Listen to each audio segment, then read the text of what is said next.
Andito nga pala kami ngayon sa San Vicente Port sa Santa Ana, Cagayan. At ito nga yung dulong daan din ng North Luzon.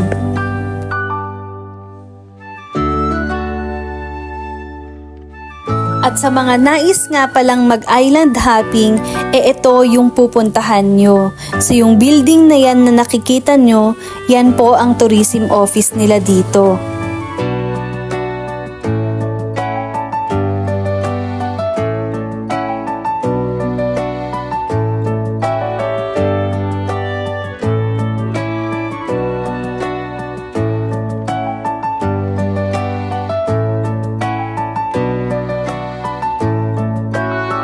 Pagkatapos nga ng mahaba-habang pag-aantay sa port, finally dumating na yung pinaka-aantay natin, yung magdadala sa amin sa paborito kong isla. Way back 2018 nga nung huling punta namin dito, pero kakaiba yung excitement at pakiramdam ngayon dahil kasama namin mga magulang ko, kapatid ko at mga kaibigan namin.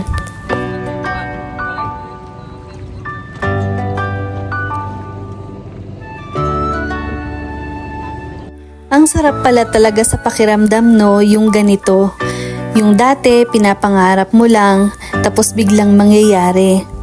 Yung kasama mo sila sa adventure na pupuntahan mo, yung nakikita din nila yung ganda ng tanawin na nakikita mo.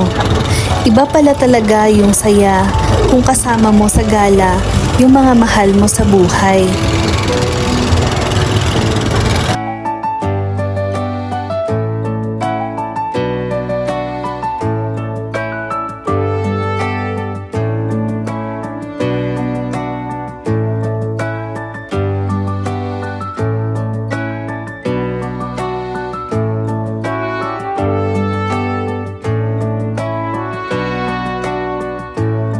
Hindi ko lang din alam sa iba kung ganito din ba kayo. Yung tipong pag may napupuntahan ka na bagong lugar, napapaisip ka na lang bigla na sana kasama ko sila para nakita din nila kung ano yung nakikita ko ngayon.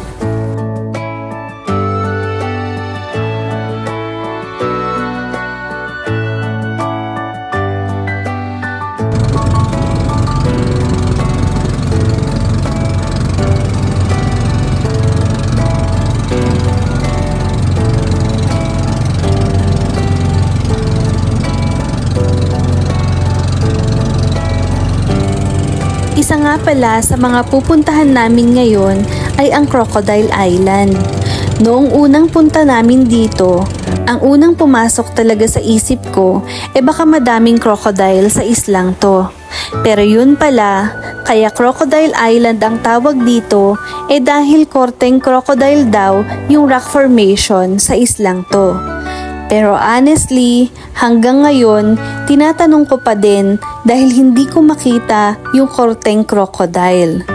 Hindi ko lang alam sa inyo kung nakita nyo na yun.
Grabe no, napakaganda at napaka-peaceful ng lugar.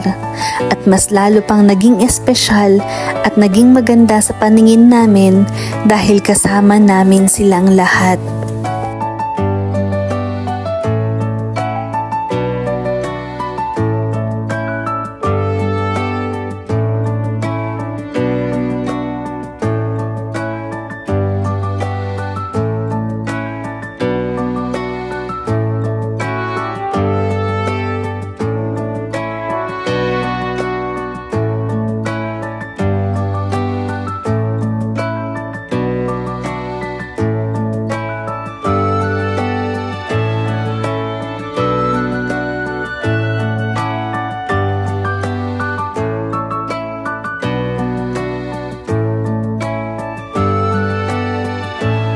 May nabasa nga pala ako na gusto kong i-share sa inyo.